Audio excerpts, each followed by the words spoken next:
கவிஞர் வாலி அவர்கள் பார்வையில் பெண் ஒரு புதிய மதிப்பீடு. உலகே உனக்கு ஒரு தகவல், கொஞ்சம் கவனி. மாறி இருக்கிறது பெண் மயில்களின் அகவல்.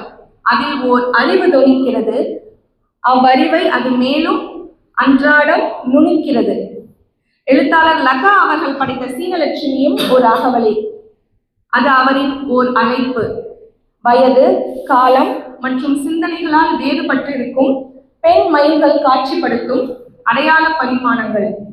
நாமும் அவர்களுடன் சேர்ந்து தேடி கண்டுபிடித்து உருவாக்கி அனுபவிக்கும் ஓர் அழகிய பயணம். அந்த பயணத்தை நாமும் அனுபவிக்க நம் ஆர்வத்தை தூண்டி அவர் கண்ணோட்டத்தில் சிறப்பாக அறிமுகம் செய்த திரு வினோத் அவர்களுக்கு நன்றி.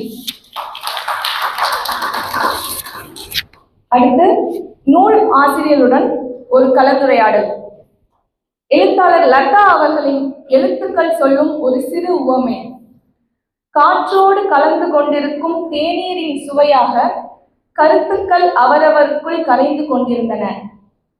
அவ்வரிகள் போல் சீனலட்சுமியில் நாம் பார்த்த உணர்ந்த கதையும் கதாபாத்திரங்களும் எண்ணங்களுக்குள் கரையும் முன் நூல் ஆசிரியருடன் ஒரு சுவையான உரையாடல். எழுத்தாளர் லதா அவர்களை அன்புடன் அழைக்கிறேன்.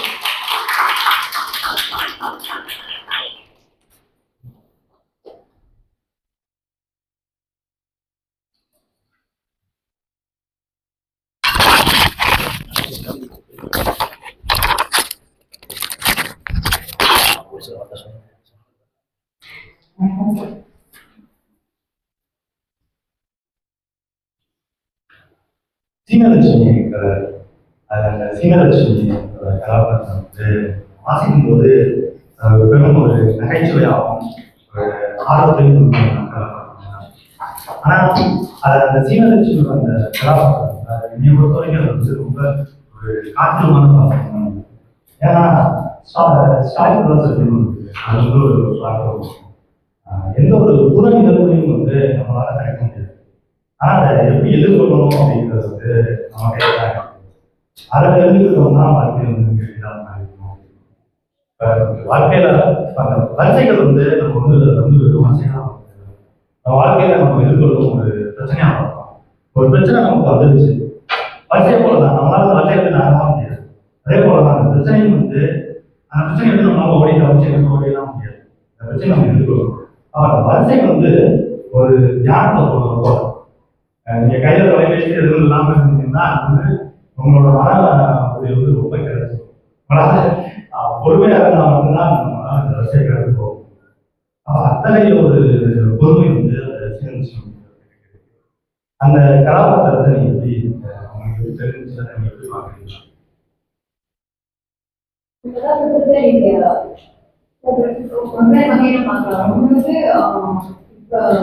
அவர் வந்து இந்திய குடும்பத்தால் வளர்க்கப்பட்ட ஒரு எக்கானியம் போடுறாங்க கட்டத்தில் வந்து நிறைய சீனியர்ஸ் வளர்க்க முடியாம அவங்க வந்து இந்தியர்களாவே வளர்க்குறாங்க. ஆனா அவங்களுக்கு ஒரு சமூகம் வந்து அவங்க இந்தியர்கள் பார்க்காதவங்களுக்கு அவங்களுக்கு நிறைய கலாச்சார பண்பாடு சார்ந்து அந்த அவங்க நிலையெடுத்து அவங்க போராடுறாங்க. அது ஒரு பார்க்கலாம். இன்னொன்று வந்து ஒரு முதுமையில தனியா இருக்கிறவங்க அவங்களுடைய மனப்போராட்டம் வந்து அவங்க எதிர்கொள்றாங்கன்னு பார்க்கலாம். ஆனா சிவப்புல ரொம்ப சுவாரஸ்யமான விஷயம் வந்து நிறைய எல்லாத்துக்கும் அவங்க எடுக்கிறவங்க அலங்காரியாக நினைச்சிருப்பாங்க. ஆனா எல்லாத்துக்கும் ஒரு போட்டி போட்டு முன்பு இருக்கிற மனப்பாடு தான் இருக்கு. ஆனா அந்த மனப்பான்மைக்கு முன்பு எதிராக வரிசையை வந்து இருக்கும்போது இந்த வரிசைகள்லாம் வந்து பிரிட்டிஷ்காரர்கள் தான் வந்து முதல்ல ஆரம்பிச்சாங்க. எருக்கல்காவும் பிரிட்டிஷ்காரர்கள் முதல்ல எருக்கல்காவும் வரிசை நிற்க ஆரம்பிச்சாங்க. அது வந்து முழுதா வந்து சிங்கப்பூர் வந்து உருவாக்கி எருக்கல்காவும் வரிசை அப்படி அந்த கடை வந்து அந்த மாதிரி தான் போகும். இந்த மாதிரி இப்போ நான் ஒரு வேற ஒரு கண்ணோட்டத்தில் அந்த கடை ஃபர்ஸ்ட் நான் அந்த கதையை படிக்கும்போது எனக்கும் அதே இதுதான் ஏன் இப்படி யோசிக்கணும். அப்ப நம்ம வந்து அந்த பெண்ணை அந்த சிங்கிள் பெண்ணை வந்து ஓகே அந்த தனிமையை போக்குறதுக்கு அவங்க வந்து ஒரு வரிசையை பயன்படுத்திக்கிறாங்க. அந்த தனிமை ஏன்னா அவங்க அந்த வரிசையை விரும்ப ஆரம்பிச்சதுக்கு காரணம் வந்து அவங்க மகன் மகள்கள் எல்லோரும் தேசிய ராணுவத்திற்கும் கல்லூரிக்கும் செல்வாங்க. தனிமை இருக்கு, கோயிலுக்கு போறாங்க, கோயிலில் ஒரு 20 மணி நேரம் வரிசையில் நிற்கிறாங்க. அந்த வரிசை மீது அவங்களுக்கு ஒரு பிரிப்பு ஏற்படுது. வரிசையில் நின்னா பக்கத்தில் இருக்கவங்க அந்த பேசலாம், புது புது நண்பர்களை விளையாடலாம். எல்லாராலையும் அந்த வரிசையில் அப்படி ஏற்பட்டா அப்படி நிற்க முடியாது. எது நீங்க வரிசையோ அதில் போய் நிற்கிறது. இதெல்லாம் வந்து அந்த பெண்ணோட உறுதியை மனத்தில தான் பூனைகள் நீங்க படிச்சிருக்கீங்கன்னு பூனைகள் நானும் நிறைய பார்த்துருக்கேன். அதில் வந்து சொல்லுவாங்க பெண்கள் தான் வந்து பூனைகளை வந்து அவங்க தான் குணவளிக்கிறாங்க. நேற்று கூட வீட்டுக்கு பக்கத்தில் ஒரு பூனை நடந்துச்சு. அவங்க பொண்ணு வந்து ஐயோ பூனை இருந்துச்சு, யாரும் அதை பார்க்க மாட்டேங்கிறாங்க, என்ன பண்றது, நான் அவங்களுக்கு ஃபோன் பண்றேன், கவுன்சிலுக்கு ஃபோன் பண்றேன், நிறைய முயற்சி எடுத்து நான் போய் எனக்கு மழை பெய்யுங்க, மழை பெய்யுது அப்படிங்கிற அளவுக்கு அந்த பெண் வந்து அந்த பூனைக்கு பெரும் பாசத்தை கருதுறாங்க. ஆண்கள் வந்து அப்படி இருக்குமா அப்படின்னா தெரியல. அது எப்படி அந்த பூனைகள் பூனை நிறைய பார்க்கலாம். பூனைகள்லாம் நிறைய இருக்கும். பூனை அந்த கதை வந்து எவ்வளோ படிச்சா பொண்ணு தெரியல, ஒரு படிச்சுன்னா பொண்ணு தெரியாது.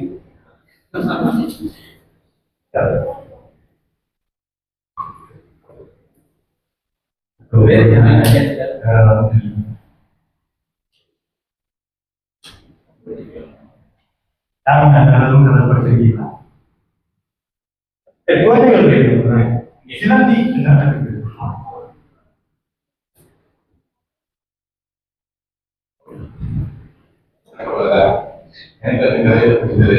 எல்லாரும் வந்து காலத்தை சுருக்கி எவ்வளவு அட்வான்டேஜ் எடுத்துக்க முடியுமோ அவ்வளவு சீக்கிரம் பியூர் கட் பண்ணி எல்லாம் போய் ஒரு விஷயத்த சாதிக்கும் அப்படின்னு நினைப்போம்.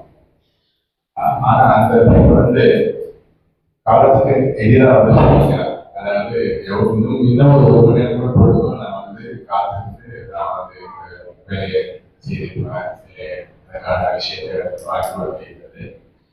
ஆனா அதே சமயம் வந்து அதுல அவருடைய யோசனை இன்னொருத்தருக்காக அவரால் காத்திருக்க முடியல, ஒரு நிமிஷம் கூட காத்திருக்க முடியல, ஃபோன் பண்ணி கேட்டுட்டே இருக்காங்க எப்போ. ஆனா தனக்கான ஒரு விஷயம் அதை வந்து அவளுக்கு ஒரு அடர்த்தியான அவளுக்கே உரிய ஒரு பொழுதுபோக்கு வாரியை வந்து ஒரு பொழுதுபோக்கு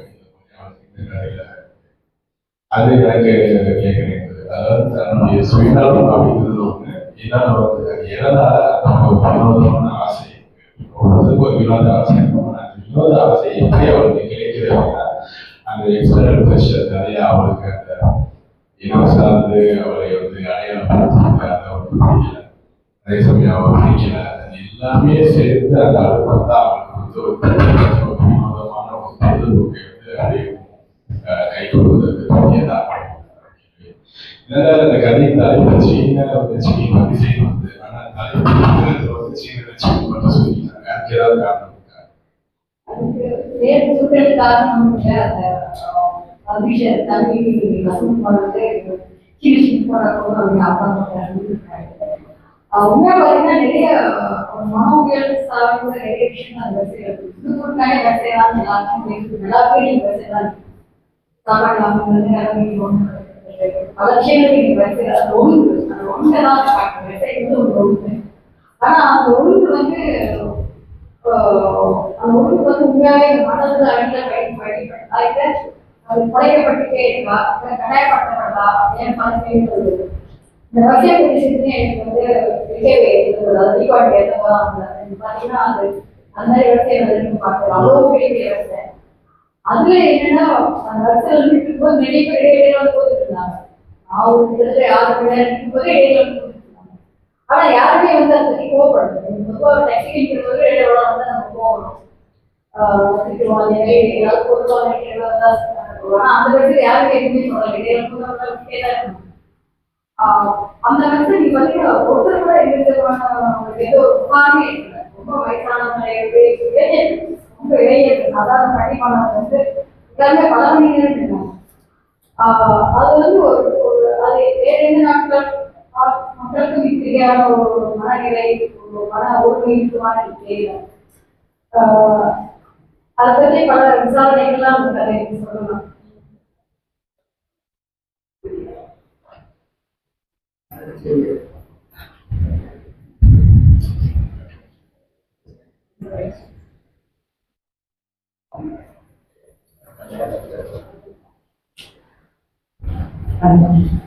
நம்ம ஏதோ ஒரு படிக்கிறோம், ஒரு மொழி கற்றுக்கிறோம்னா நம்ம ஒரு 10 வரை படிக்கும் போதே நிறைய வார்த்தைகள் வந்து பொருள் தேட அகராதி எடுத்துக்கிறோம். அந்த மாதிரி நிறைய பழக்கம்.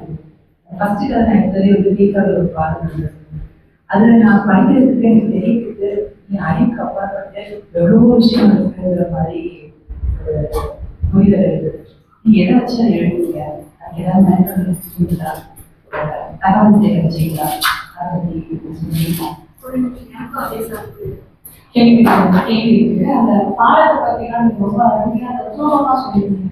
இப்படி தண்ணி வந்துச்சுன்னா எந்த பக்கம் எப்படி போகணும், அந்த சைடு வந்தா இந்த இடம் வந்து தண்ணி இருக்கும் அப்படின்ற மாதிரி ரொம்ப ஒரு ஆழ்ந்த ஒரு அனுபவத்துல நீங்க ரொம்ப அப்சர்வ் பண்ணியிருந்த மாதிரி இருக்கு. உண்மையாவே நீங்க இப்ப சிங்கப்பூருக்கு இப்போ வந்து பாத்தீங்கன்னா அந்த சேகாரம் பக்கத்துல ஆறு இருக்கும். ரோச்சர் பாலம் தண்ணி ஏலம் போட்டிருக்காங்க. தண்ணி கீழே போட்டு அது வந்து ரொம்ப பெருசா இருக்கு. ஸோ அது முழுக்க வந்து நிறைய இடத்துக்கு நீங்க தகவல் தேடி எடுத்தாலும் நிறையா தகவலாக ஒருவேளை அந்த மொழி உங்களுக்கு முடியாம இருக்கலாம் பேசுறது. அது வந்து இருக்கிறவங்க பேசுறது அந்த அந்த இதுல வந்து எதுவும் தேட வேண்டிய மொழி இருக்கிற மாதிரி தகவல் நிறைய இதை பத்தி தெரிஞ்சுக்கணும். இதெல்லாம் போர் பற்றி ஒரு கதை, ஒரு நாடகம் நிறைய இருந்தது. அதெல்லாம் வந்து நமக்கு தெரியல என்ன சொல்ல வராங்க, நம்ம வந்து ரசிக்க வேண்டியது நிறைய இருக்கு, நம்ம அறிவுக்கு நிறைய விஷயங்கள் இருக்கு அப்படின்னு அப்படியே நீங்க சொல்ற விஷயம் எனக்கு தெரிஞ்சிருக்காங்க. அந்த வாழ்க்கை அனுபவம் எனக்கு தெரிஞ்சிருக்காங்க. ஒருத்தருடைய வாழ்க்கை அனுபவம் ஒருத்தருக்கான அவர்களுக்கு தெரிஞ்சு விடணும்.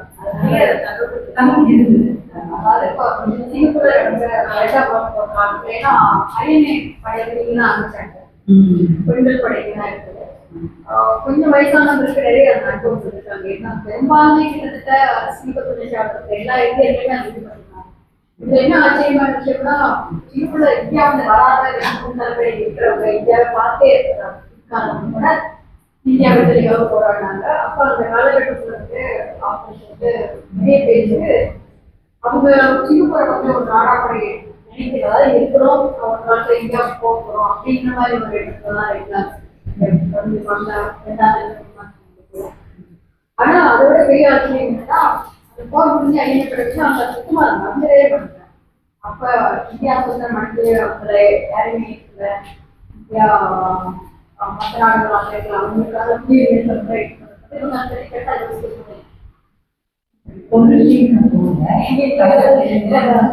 தெரியாது இருக்கா அப்படின்னு. அதுவும் நம்ம இருக்க ஒரு உதாரணத்துக்கு சொல்றேன். இங்கிலீஷ் கற்றுக்கணும். ஒரு 10 லைன் படிக்கும் போது நியூஸ் பேப்பர் எடுத்து வாங்கிட்டேன். 10 லைன் 10 வார்த்தை தெரியாது. அப்புறம் எடுத்து அதை ரெஃபர் பண்ணி அந்த மாதிரி வந்ததுனால இது அந்த மாதிரி ஒரு தேடுதல் இருக்கும். கொஞ்சம் விரைவுபடுத்தணும், இதோட நின்றக்கூடாது, சுருக்கமா இது கிடையாது, நம்ம படிக்கிறது இந்த புத்தகத்துல இந்த கதையில் இருக்கிற மட்டும் நிற்கல, இன்னும் கொஞ்சம் விரிவாகணும் அப்படிங்கிற ஒரு தேடுதலை கொடுத்த அனுபவத்தை தான் நான் அந்த காலகட்டத்துல இப்போ ஐஎன்ஏ படிச்சு தேசிய ராணுவ வேலை படிச்சுன்னா கொஞ்சம் பல தகவல் கிடைக்குதுன்னா நம்ம இப்படியாக சாதனை படிக்கிறது வேற. அதுக்கு மேல இங்க வாழ்க்கை சாதனை நிறைய விஷயங்கள் பார்த்தீங்கன்னா இப்போ வரலாறு எடுக்கிறது வந்து ஒரு 2 வருடம் மட்டும்தான் எழுதுது. ஆனா மனிதர்களுக்கு தான் உண்மையான வரலாறு. அது வந்து ரொம்ப சிங்கப்பூருடைய வரலாறு இன்னும் தெரிஞ்சுக்கணும். இவ்வளோ ஒரு இது ஒரு மாநிலத்துக்கு ஒரு அப்படின்னு வந்து கவுன்சிலிங் இவ்வளோ ஒரு ஆர்வத்தை நல்லா இன்னும் கேள்விப்பட்டிருக்கோம்.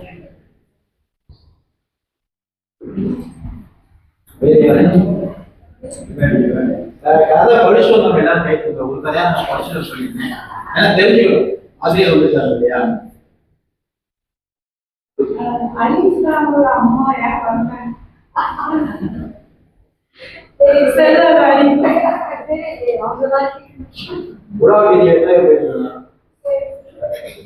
ஏன்னா அந்த கதையோட நீங்க ஒன்றி போகலாம். நான் இரண்டாவது முறையாக அந்த கதை வாசிக்கிறேன். ஒரு ஒரு கதைக்கும் நிறைய காலங்கள் இருக்கு. ஒரு கதைக்கு ஒரு நாள் எந்திரித்த கதையை வந்து ரொம்ப நகைச்சுவையா வந்து அரசியல் பேசியிருக்கோம். அதோடைய கதைகள் ரொம்ப பிடிக்கும். உங்களுடைய இந்த கதைகளையும் நான் உங்களுக்கு சின்ன சின்ன அரசியல் எல்லாமே நான் பார்க்கணும். எனக்கு முதல் கதை ரொம்ப பிடித்தமான ஆமாம். ஏன்னா நாங்கள் ஒரு குறும்படம் எழுதணும் போது அந்த ஒரு இடத்தையும் நாங்கள் ஒரு தெரிவு பண்ணிச்சு. அவர் ரெண்டாவது எனக்கு ஒரு கவிதை கூட நான் எழுதி ஒரு பண்டிகை, அந்த பண்டிகை பேர் ஞாபகத்துக்கு வரல. அந்த உணவு அந்த பண்டிகையை பற்றி ஒரு செய்தி இருந்துச்சு. அந்த பண்டிகையை பற்றி நான் ஒரு எழுதி அப்போ நல்லா அந்த இருந்துச்சு. இந்த அட்டைப்படத்தில் இருக்கக்கூடிய பெண்களை பற்றி நான் எனக்கு தெரியல. அந்த பெண்களை நான் ஆரம்பிச்சேன். இவங்க அந்த கதையோட தொடர்புடையவங்க. அடுத்தவங்களுடைய முதல் சில இந்த பெண்களுக்கு தான் நிறைய முக்கியத்துவம். பெண்கள் சார்ந்த கதைகள் தான் சொல்லலாம். அவர் சொன்ன மாதிரி எங்க ஊர்லயே நாய் பிடி சேர்த்து போச்சுன்னா பெண்கள் தான் ரொம்ப புரிஞ்சு வச்சு போவாங்க. செய்யப்படுவாங்க. உலகம் தடவைக்கு வந்து பெண்களுக்கு தான் அந்த ஒரு புரிதல் அது விலங்குகள் பறவைகள் சொல்லணும். ஏன் பெண்கள் மேல அந்த அதீத ஈடுபாடோட்ட அந்த கதைகள் எல்லாம் சொல்லுங்க. எனக்கு தனிப்பட்ட காரணம்லாம் அப்படிலாம் ஒன்றும் இல்லை. நிறைய பேருக்கு எழுதுறது இல்லையா? எழுதுறது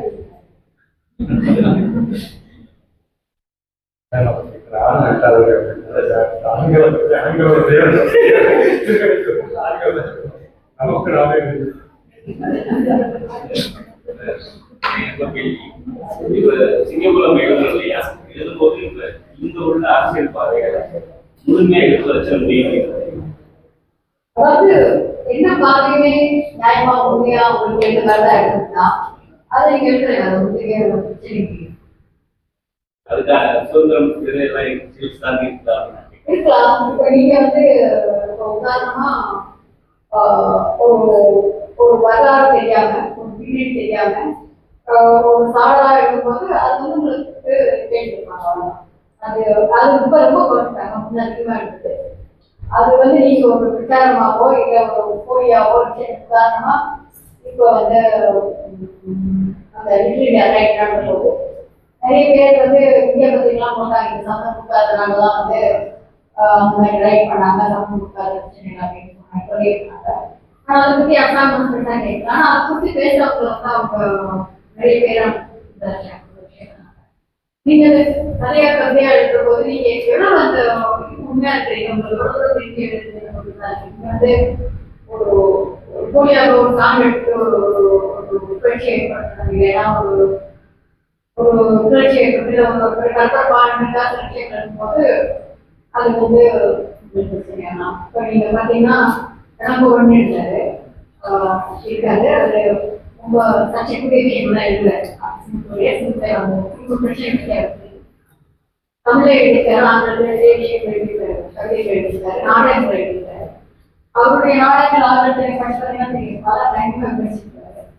ஆனா அது தொடர்பா எந்த கேள்வி அரசாங்கம் அவர் கேள்வி அறிக்கையை போட்டிருக்காரு. அதனால ஆங்கிலத்தில் நீங்க நிறைய விஷயங்கள் கேள்வி எழுதுறது நம்மளுடைய தேர்தலுக்கு தேர்தல் பண்ணியிருக்காரு. ஆனா ஒரு மௌலிக வந்து போய் விஷயத்தை நீங்க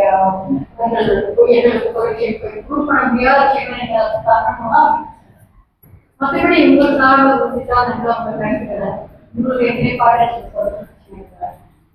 அது ஒரு ஆர்டிஸ்டிக்கா பண்றது பிரச்சனை இருக்காது. நீங்க ஒரு கட்சியை உருவாக்குறதுக்காக நீங்க இது பண்ணுறதா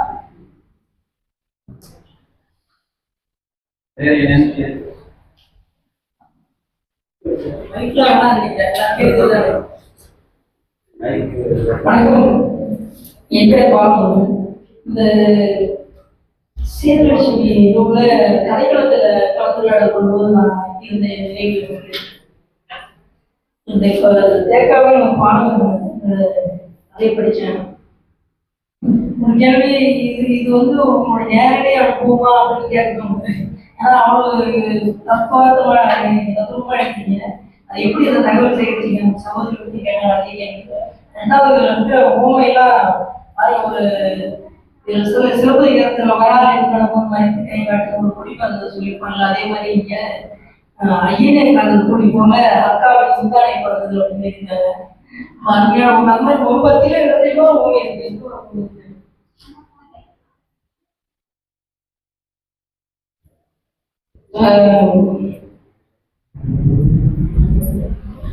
மாரியம்மன் கோயில் கேட்கை போல அக்காவின் தலைமுறை மோசை மறைத்து கொண்டிருக்கிறது. இந்த மாதிரி கதை முடிச்சுட்டு நிறைய ஓவியம் போட்டுருக்கீங்க. தகவல் தான் எனக்கு பிரமிப்பா இருக்கு. எப்படி தகவல் நீங்க அந்த ஐநே படையினர்களோட பேசி படகி எழுதுதா இல்ல தகவல் எப்படி கட்டி என்னுடைய கேள்வி. நன்றி. ஐயனே போர்க்காலத்துல நான் வாழறேன் 10 வயசுல. ஆனா கதைக்காக நான் போய் அவங்க இன்டர்வியூ பண்ணல. ஆனா எனக்கு ஐயனே படையெல்லாம் சும்மா சில நேரம் போட்டு கேட்டுட்டேன். அந்த படையில பெண்கள் போட்டுருக்காங்க கேட்டுட்டேன். அவங்க நிறைய வேற மாதிரி இருக்கு. அவங்க சொன்ன சம்மந்தம் இருக்காது. சில நேரம் நம்ம கேட்கறதுக்கு ஒரு விஷயங்கள் மனசிலே இருக்கு. ஆனா அது எப்பயாவது சரியா இருக்கும் போது நம்ம அறியாம இருந்தா செய்யுது.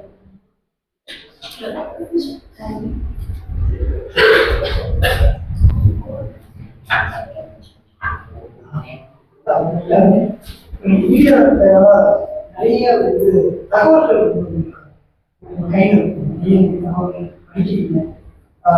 நியூஸ்ல வர விஷயங்கள் ஒவ்வொரு விஷயங்கள் தகவல்கள் குறைவாக்குறப்போ அது எந்த அளவுக்கு பலமா இருக்கு, அது எந்த இடத்துல வந்து பலவீனமா நிறைய தகவல்கள் இருக்கு. அதை எழுதணும். நம்ம வந்து குறைவா யோசிக்கிறதுக்கும் தகவல்களை யோசிக்கிறதுக்கும் வித்தியாசம் இருக்கு. அது இப்போ ஒரு செய்தியாளராக இருக்கிறதுக்கும் எழுத்தாளருக்கு நிறைய வித்தியாசம் இருக்கு. செய்தியாளராக இருக்கும் போது என்னுடைய எழுத்தாளர் எனக்கு சொந்த எழுத்துல வரவே கருவில்லை. ஒரு விஷயத்தை பத்தி நான் எழுதினா அதுக்கப்புறம் நிறைய செய்தியிலே பல விஷயங்கள் இருக்கும். உதாரணமா ஒரு நடக்கிற சண்டை, போர், அரசியல், இந்த விஷயங்கள் எடுக்கிறது வேற விஷயம். அப்புறம் நாங்கள் நிறைய கம்யூனிட்டிஸ் வருகிறோம், டீச்சர்ஸ் வருகிறோம். அந்த விஷயங்களும் கிட்டத்தட்ட ஒரு கிரியேட்டிவ் நான் ஃபிக்ஷன் மாதிரி தான் இருக்கும். அந்த விஷயங்கள் இருக்கும். அதெல்லாம் எழுதும்போது அது அதோட முடிஞ்சு போயிடும். அதுக்கப்புறம் அதை மனசு எடுக்கிறது அது எப்படி மனசு மைண்ட் தனியா அந்த தெரிவிக்க தெரியாது. இது வரைக்கும் நானே நீ கேட்டதை யோசிச்சு பார்த்தேன். செய்தியில பார்த்த விஷயம் எதுவுமே நான் நிறைய எழுதவே கிடையாது. அந்த விஷயம் எதுவுமே கிடையாது.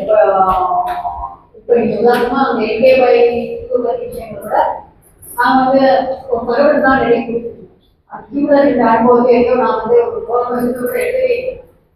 நான் அந்த சமயத்தில் எழுதவே இல்லை. நிறைய விஷயங்கள் அதை பார்த்து எதுவுமே நான் வந்து ஒரு கம்யூனிட்டியாவோ இல்லை ஒரு எழுதிதான் நான் நிறைய எழுதி சொன்னது. அதுதான் அந்த செய்தி வந்து வேற செய்திக்கு தகவலை செய்திக்காக எழுத முடியாது. அப்படி எழுதும்போது அது சரியா வராது. கதைக்கு வந்து என்னோட தகவல் கதை வந்து கதையோ கவிதையோ அது வந்து நமக்குள்ள ஒரு முக்கியமான ஒரு ஸ்பார்க் தான் தருவாங்க. ஏதோ ஒரு சொல்ல முடியும் ஒரு வழி.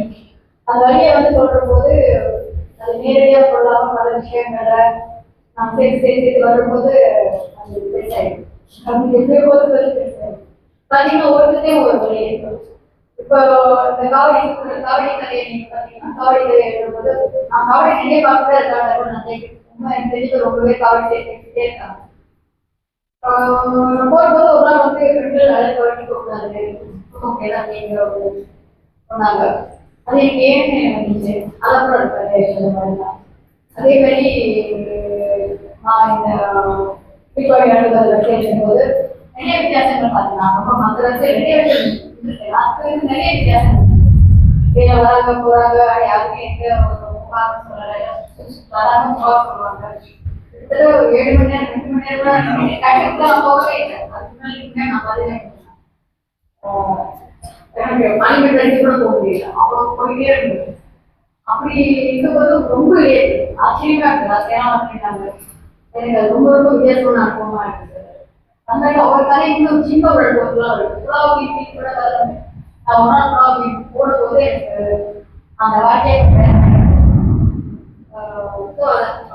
அது எப்படி அந்த கேரக்டர் வந்து நான் யோசிக்கிறது எழுதும்போது முதல் லைன் கரெக்டாக இருந்தது. ஆனால் ரேடியோ நம்மளோட எதிர்ப்பு யாருன்னு இருக்கு அது ஏன் தெரியுது அதான் ஒரு முடிஞ்சு இருக்கு.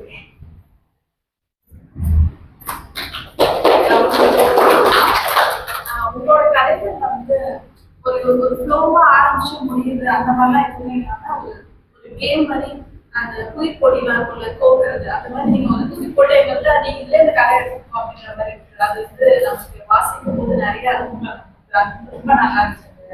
அந்த விளையாட்டு ரொம்ப நல்லா இருந்துச்சு. உங்களோட எல்லா கதைகளையுமே இருக்கு. இது எப்படி நீங்க திட்டமிட்டு எப்படி இது நீங்க உருவாக்குறீங்களா இல்ல நீங்க எடுக்கும் போதே இப்பதான் பண்றீங்க?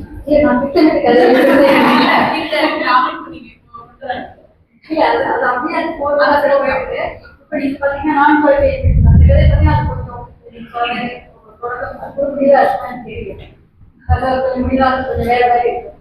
இந்த கதைதான் எப்படி எனக்கு தெரியலன்னா அது நான் திட்டமிட்டதை எடுத்துட்டு அந்த கதை அப்படியே போயிட்டு இருக்கு. ஒரு இடத்துல 2 பேர் தான் பிரிண்ட் பண்ணிக்கிறாங்க. இந்த தொகுப்பு வந்து மறுபடியும் வாசிக்க முடியல, மறுபடியும் வாசிக்க முடியாது, கூட வாசிக்க முடியாது.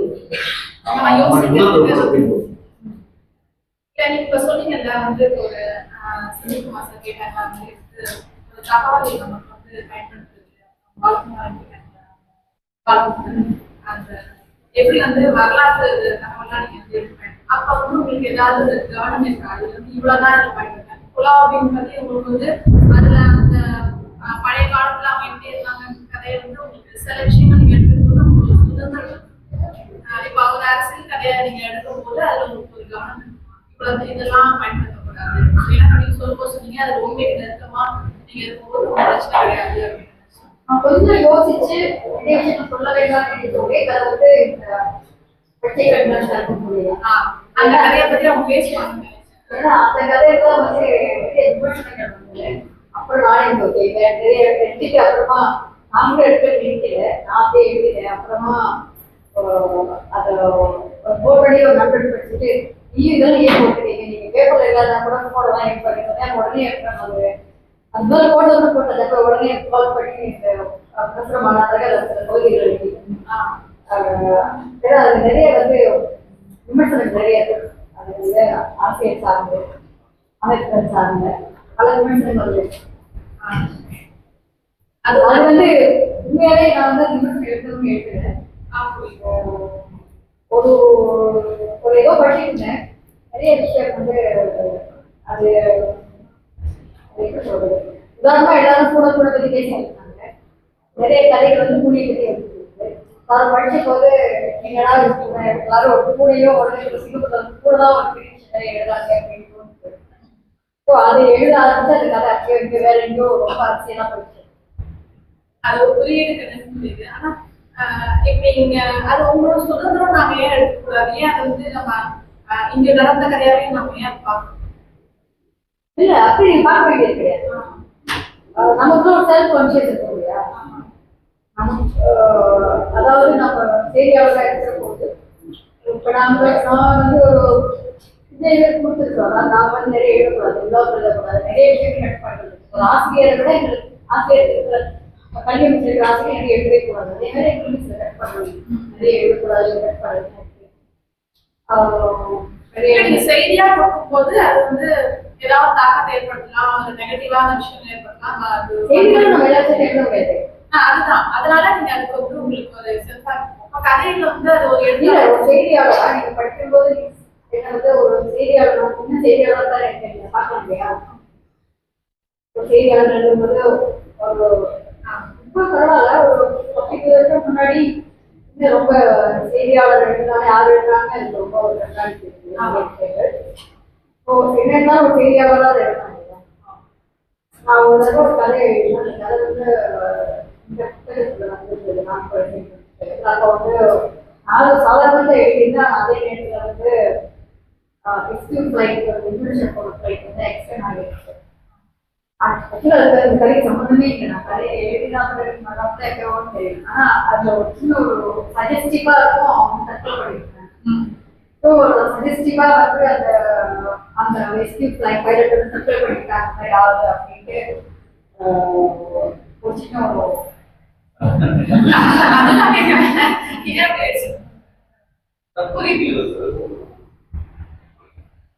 வேறு ஏதேனும் கேள்விகள் இருந்தால் கேட்கலாம், இல்லைன்னா நீங்க எதுவும் சொன்னா சொல்லலாம். நிறைய பேர் புதுதாக எழுதுறாங்க. நான் சொல்றதுக்கு ஒரு பெருசா இல்ல. எழுதுறதுக்கு முன்னாடி நிறைய வாசிட்டு எழுதுறது நல்ல விஷயம். எழுதாம நிறைய வாசிக்கிறது வந்து இதுவரைக்கும் என்கிட்ட எழுதியிருக்காங்கன்னு தெரியாது. இப்போ தர்மா பாட்டி படிச்ச கதை நம்ம படிச்சு அதை குறிச்சு நிறைய பேருக்கு எழுதிருக்காங்க வாசிக்கும் இன்னும் நம்ம மார்க்கெட் எழுத முடியும். அப்புறம் வாசிக்கிறது வந்து இன்னும் எவ்வளோ ஒரு செழிவா மாறுபட்ட குழந்தை எல்லாம் வாசிக்கிற மாதிரி எழுதுறது தான் போதும். வாசிச்சுட்டு அப்புறம் எழுதலாம் எழுதுறது வாசிக்கிறது எழுதிடலாம். வாசிச்சுட்டு எழுதுற போது எழுதுறது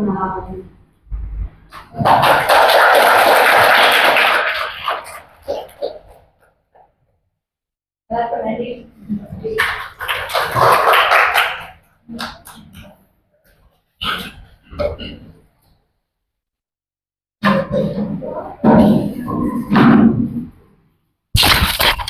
ஸ்ரீலட்சுமி சொல்கிறாள், இந்த பெரிய வரிசை மாதிரி தான் அவளோட கோபம் எல்லாம். தொடங்குற போது பெருசா இருக்கும், முடிகிற போது ஒண்ணுமே இருக்காது. இது போன்ற அற்புதமான வாழ்க்கை தத்துவங்களும் யதார்த்த நடையில் புத்தகத்தில் நிறைய புரிந்திருக்கின்றன. இச்சிறுகதையை பற்றி நம் கருத்துக்களை கேட்டும் அவர் கருத்துக்களை நம்முடன் பகிர்ந்த எழுத்தாளர் லதா அவர்களுக்கு மிக்க நன்றி.